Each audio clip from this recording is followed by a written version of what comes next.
evidently got tired of waiting for Liz Truss and the European Union to get on this, so they took matters into their own hands after taking legal advice. With me now is our own Arlene Foster, who knows more about this than anybody. Arlene, what is the thinking behind the action taken by Mr. Poots?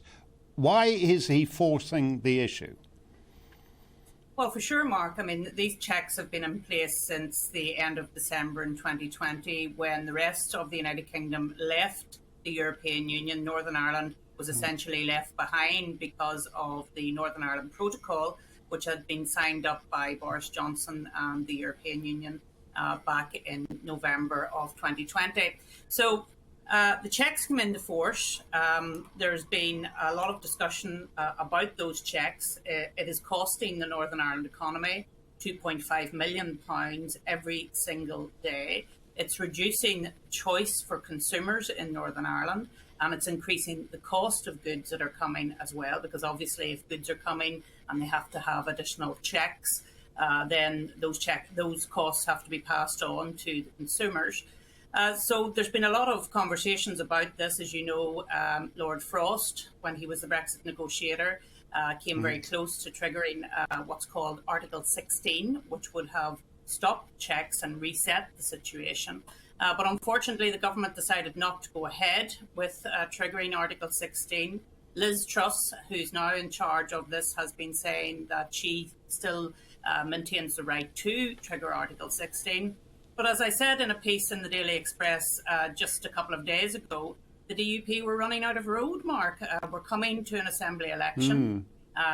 It was shown in a local poll here very recently that 63% of all Unionist voters, not just DUP supporters, but all Unionist voters, were in favour of doing something around the protocol. So the DUP have acted, and I think it was expected that they would act. And now it's really over to what the European Union is going to do, and indeed what our own government is going to do as well. Well, just to go back to the justification for this nonsense of internal borders within the UK, which, you know, would be an abomination to most sovereign states. But the justification here was to preserve the Good Friday Agreement. But in fact, it's actually shifted the Good Friday Agreement. It's semi-detached Northern Ireland from the United Kingdom. So it's had an effect that Unionists would never have signed on to 2 decades back or whatever it was. I mean, in other words, it's perverted the Good Friday Agreement. And that surely was foreseeable to all parties. Well, indeed, there were 2 reasons given, really, for the Northern Ireland Protocol. The first, you're absolutely right, was to protect the Belfast Agreement. Unfortunately, people in Europe understood that the Belfast Agreement meant that there couldn't be any checks between Northern Ireland and the Republic of Ireland. Unfortunately for us, Theresa May believed that that was the case as well, and she committed to no checks between Northern Ireland and the Republic of Ireland.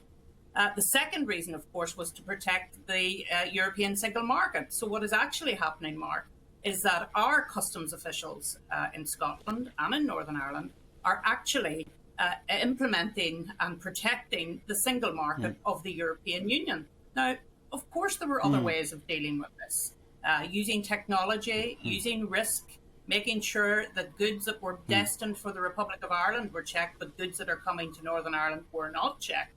But all of that was thrown out with the protocol, and it's not as if government didn't know that this was going to cause problems. I told them when I was in my previous position as DUP leader that this was going to cause huge problems, as did all of my parliamentary colleagues. So they knew at the time, but they decided to go ahead, and it wouldn't be as bad, we were told, as we thought it was going to be. But in actual fact, it's been worse.